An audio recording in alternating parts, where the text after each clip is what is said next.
morning, gamblers. Welcome back to the Sharp Action Report, UFC 298. We are joined by our favorite person from across the desk, our guy Andrew from Superbook Sports. He's going to let us know all the important information that you wouldn't get anywhere else. Sharp action, public action. Is the big guy in play today? That's what this show is all about. Andrew, how are you feeling today, my guy? Man, I'm feeling great. It's nice to have a big pay-per-view card, which brings in a lot of handle for the book. Um, the big guy has a few plays this week. I saw this morning that I think one of them might have got canceled or canned, but yeah, we still got a few more. So yeah, I'm excited to talk about the card with you, man. All right. So, yeah, right out the gate, we did lose a fight this morning. Apparently, weigh-ins aren't over just yet, but the Tafa fight is off. And while Andrew and I, we do always have the DMs back and forth, he always saves a couple little notes here for the show for everybody. So even I'm getting most of this information firsthand here with you guys on a Friday. I knew about the Tafa one. We talked about that a little earlier in the week. So I'm disappointed. I was also on Tafa from earlier in the week. A lot of people who are that I very respect were on the other side of it, so I was a little nervous. Maybe he saved us some money dodging that bullet here today. You never know. But regardless, we're down one fight. Everybody, we are still going to give you all the info that we can. Sounds like there's some more juicy tidbits here for you. So hit the like button for us. Subscribe if you haven't already. And then, of course, follow Andrew on social media and check out Superbook Sports. First fight of the night, Andrea KGB Lee, Miranda Maverick. Really fun fight. It's grappler versus striker. We know that tends to be kind of the weakness for Lee. Is Miranda really ready to take that next step in her journey? That's kind of a changing of the guard type of setup. And what do you guys see on this one here, Andrew? Yeah, this is an interesting one to start off the card. So we opened this one up 180 on Miranda Maverick. It kind of shot up pretty quickly over $2. And then we actually did get a pretty respected bet on Lee, which I would say I was pretty surprised, but it has basically knocked the market back down to 170, and that's where we're sitting right now. The book certainly needs Maverick as of now. I think that will change as of tomorrow. But yeah, it's nice to need a favorite to start the card because you usually don't see that on these pay-per-view ones. So yeah, that's where we're at right now. That's true. Okay. I find myself on the dog side here on this one as well. So glad to hear there was at least a little bit of sharp support here on my side for this one. So hopefully, fingers crossed, if you guys need Maverick, she'll just be the parlay buster right out of the gate. Oban Elliott takes on Val Woodburn up next. Big favorite on Oban Elliott. Val Woodburn sacrificed to Bo Nickel in his UFC debut.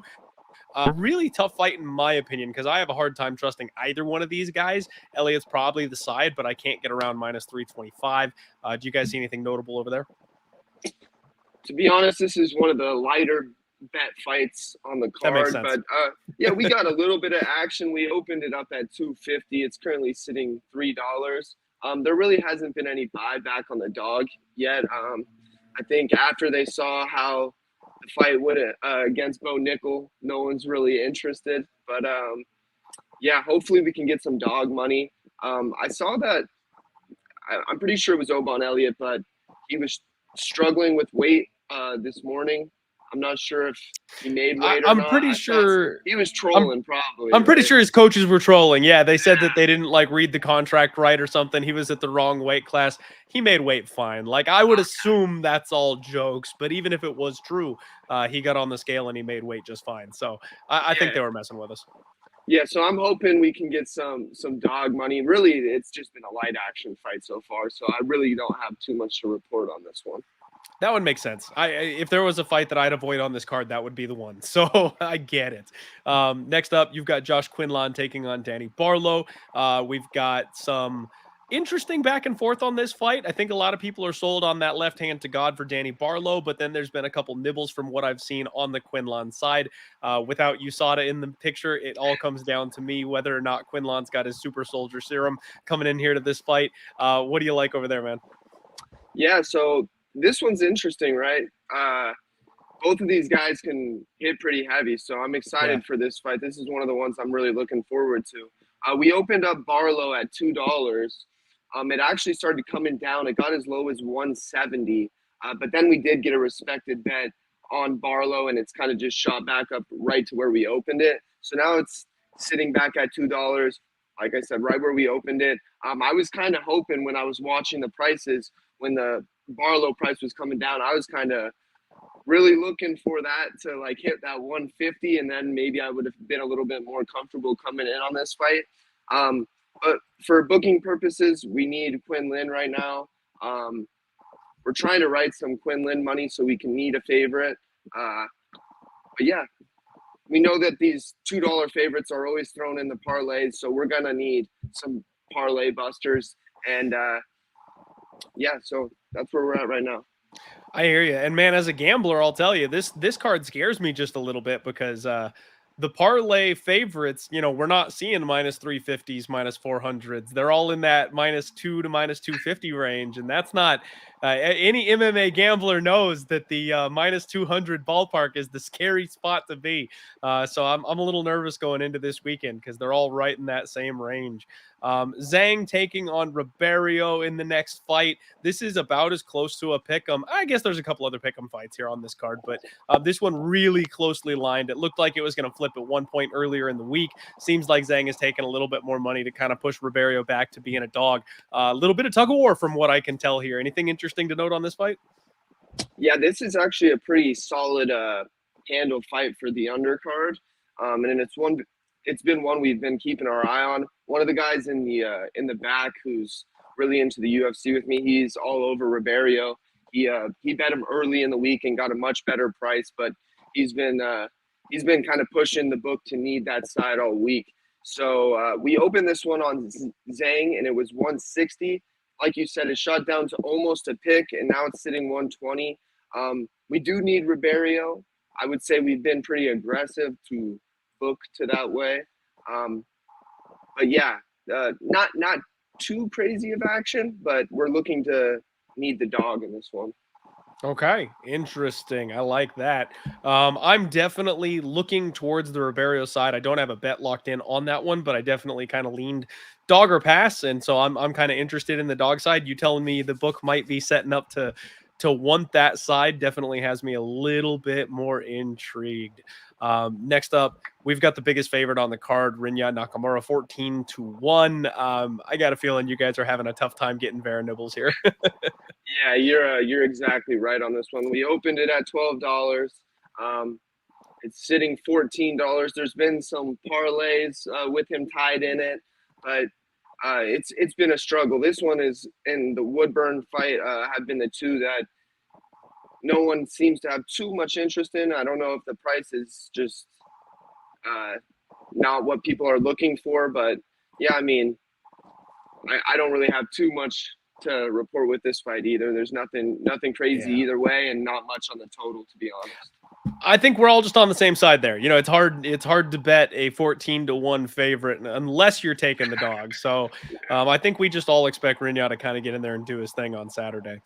This Yeah. one, however, this next fight, I am extremely interested to hear what you've got to say. Amanda Lemos takes on Mackenzie Dern, a very interesting spot where Dern was a $2 favorite just a couple of events ago to a fighter very similar to Amanda Lemos, and now has flipped all the way to being a dog. Interesting. Talk to me here, man. What do you guys see on this one? Yeah, this is a super fun fight, and it's one of the fights that has had the most movement in the price. So we opened up Lemos at 220.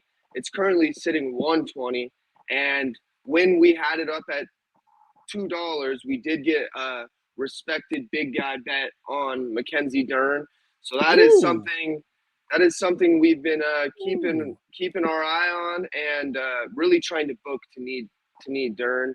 And I think it's pretty reflected in the market. You can see there's really the price has shot down, and it really almost got down to a pick, which is insane from 220. Yeah. Another thing to note on this fight is we did take a decent sized wager on the under, which is kind of the side I like as well. So it's something I kept my eye on too. We're looking to need Dern here, and yeah, this one is hopefully one of the parlay busters on Lemos.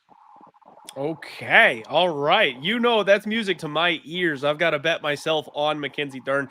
This is one of those ones I wish I had looked a little further advanced. I wish I had gotten that big, sexy, juicy number on the plus money. But honestly, man, it's a spot where I think any plus money is good money. So I like that I'm on the side there with the big guy. Love hearing that. That's fun for me. Check yourselves accordingly there in the chat. Hope everybody listened on that one. Fluffy Hernandez takes on Roman Kopylov up in the next fight. We've got Anthony Hernandez shooting up. This favorite is moving. That is the side that I like. However, I've been a Kopylov supporter and backer many times, and it feels odd to lay this kind of a number against him. So talk to me, man. What are you guys seeing on this one? Yeah, this is a super fun fight. Kopylov's coming in with a lot of like momentum. So I mean, Yeah. the price is kind of shocking to me because I mean, just following MMA Twitter, I feel like I've seen a lot of love for Kopylov on Twitter, but in our book specifically, I haven't seen that love. We opened this up at 180 on Fluffy. It shot up all the way to 260. And we still need the dog. We really haven't gotten too much dog action.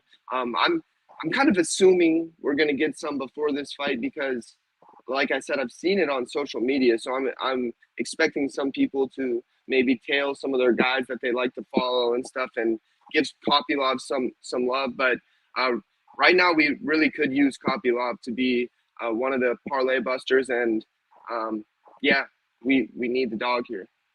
Okay. Makes sense to me. That line has been chugging basically all week. At this point, I'm a little nervous to jump in on it because when it moves $1 and everyone seems to be on the same side, that just always scares the absolute crap out of me. Next up, you've got Merab Dvalishvili taking on Henry Cejudo, another big 2-1, 2.5-1 type of favorite for Merab. Another one where it seems like everybody's kind of on the same side, kind of worrying me a little bit. Have you guys seen anything notable on this one? Yeah, I think you're definitely right on this one too. So we opened this one up at 180. It's sitting 240. But the difference with this fight is when it was sitting 180, we did get a very big respected bet on Merab. So that really pushed the market, and we tried to write some money back pretty quickly.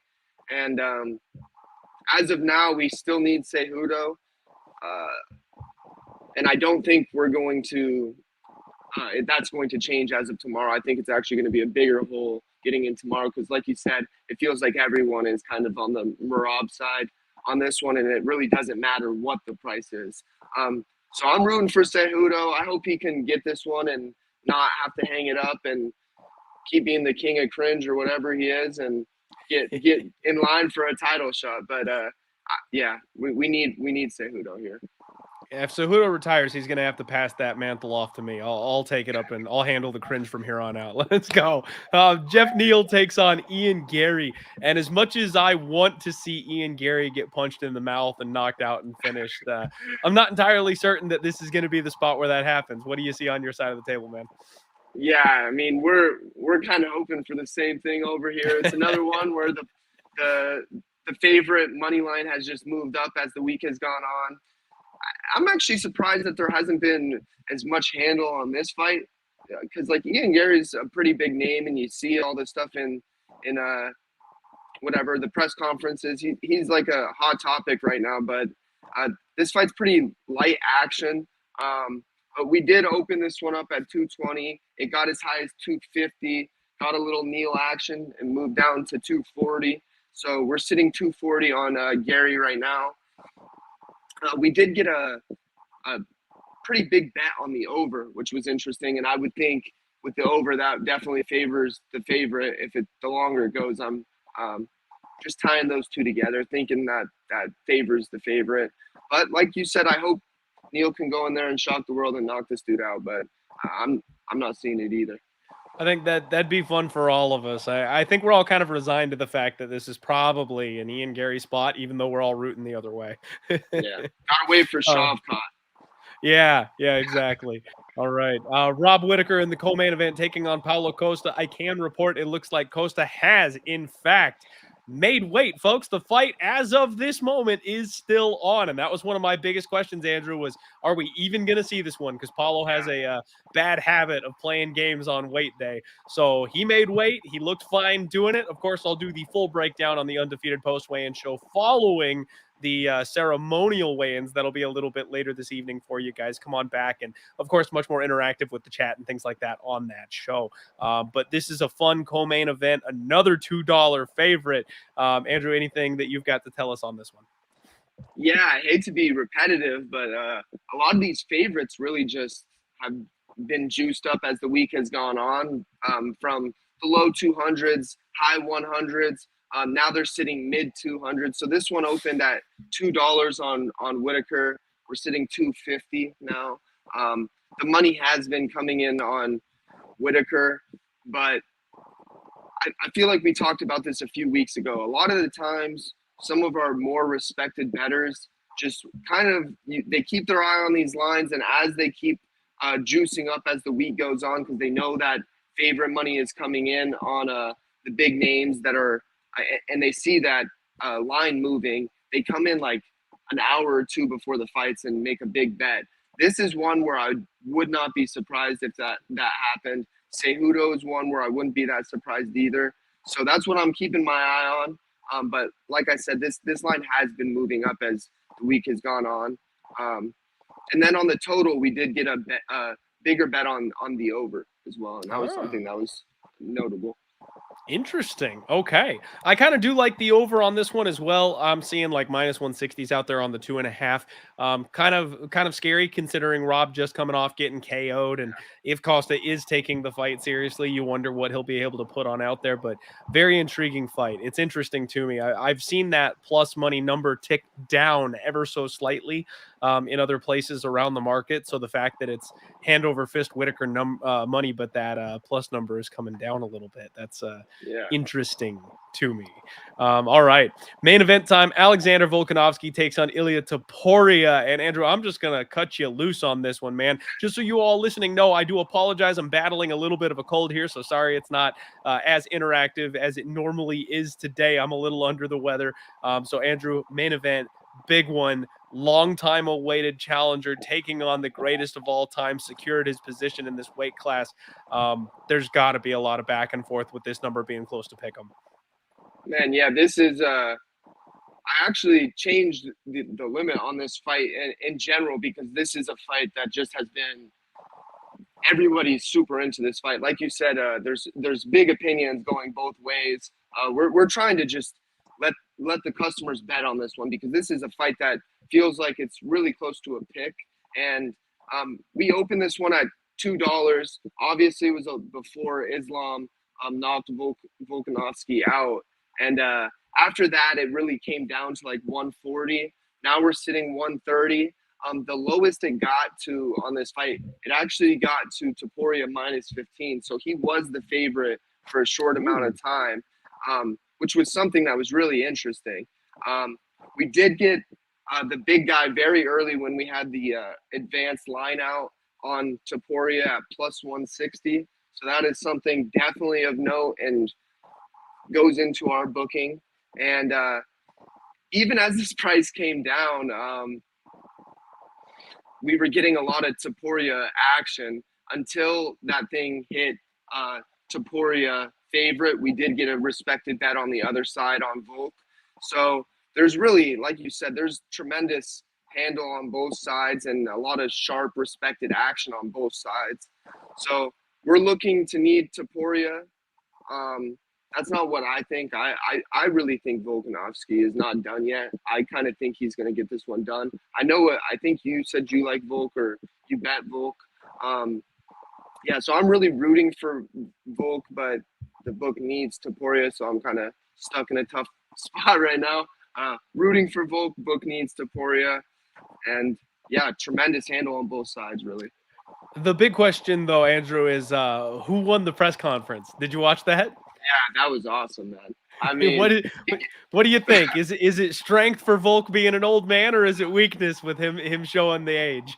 No, I think it was funny. I mean, obviously, hindsight's going to be 2020 after this fight. Everyone's going to have something to say, but I mean, I was cracking up when he's like, do something, and he's standing up all slow. That was so good. Yeah, dude. Yeah, Volk is Ilya was awesome. hyped up and ready to go, and Volk was playing the whole time. It was I great. know.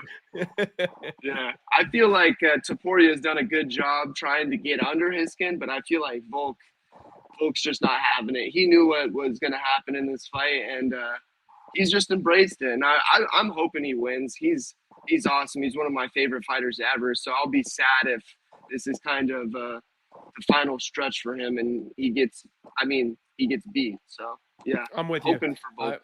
I want two more years of Volkanovski, man. It's funny because I'm usually the guy rooting for that turnover in a division. I like it when there's new blood at the top, but Volk has been so good this whole time. He's been so fun. He's the kind of champion I'm like, let's keep him around for a little bit longer. Me too. All right, everybody. It was the Sharp Action Report. Thank you all so much for hanging out with us here today. That'll do it for this one. We'll be back for the next pay-per-view, obviously. And of course, every once in a while, if we get some notable action that, warrants a spontaneous show, we might surprise you with one in between now and then. But make sure you check out Andrew. Make sure you check out Superbook Sports. Show them a little bit of gratitude for sharing some time and info with us here today. Andrew, my guy, anything you want to add? Is there any, promos going on or anything else they need to know about? I mean, the same general promos we do for the fights. I'll throw up some boosts, and you can get some value on some of those. But yeah, next I'm really looking forward to this card. This is an awesome one. Next week's my birthday on the 24th. The Mexico card. That's another awesome. Thank you, I appreciate it. That's another card I'm really looking forward to as well. There's some banger fights on that card. So we got two solid weeks of fights after two not so awesome cards. So I'm pretty happy in the fight world, and I always appreciate you. He's back. Definitely appreciate you spending the time on here, man. We all appreciate the information as well. So thank you so much. And until next time, guys, that'll do it for the Sharp Action Report. We'll see you in a couple of hours for the Undefeated post weigh-in show. Let's roll.